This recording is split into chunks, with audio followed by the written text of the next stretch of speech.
Hello, my name is Tracy Elliott and I'm an instructor with the Continuing Education Department at Mount Royal University, and I teach photography here. I want to talk to you today about composition. Composition is a big topic. There's a lot to it. For most photographers it takes years and years to learn, but I want to talk about a few quick little things that can hopefully help your shots.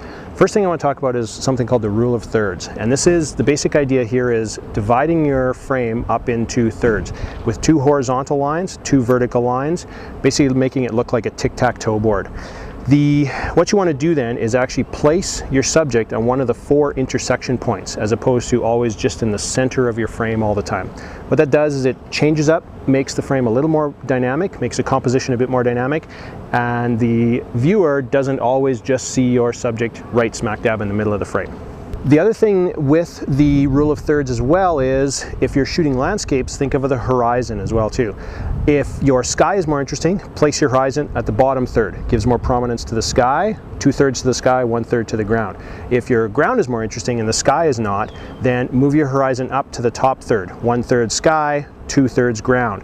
And that basically, again, makes it a bit more dynamic, but gives prominence to either sky or ground based on what's more interesting.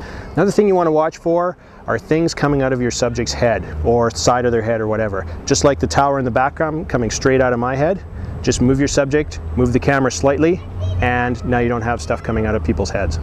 Another thing that's really important, when you're looking in your viewfinder, a lot of people will look just at the subject. And if you're using rule of thirds, that's better, you're moving your subject around. But if your subject's in the center of the frame and you're only looking at your subject, you're not looking what's around the edges of your frame. Watch for things leaving or coming out of your frame. Twigs, branches, poles, anything that's coming into or leaving your frame, watch for those and recompose to get rid of those.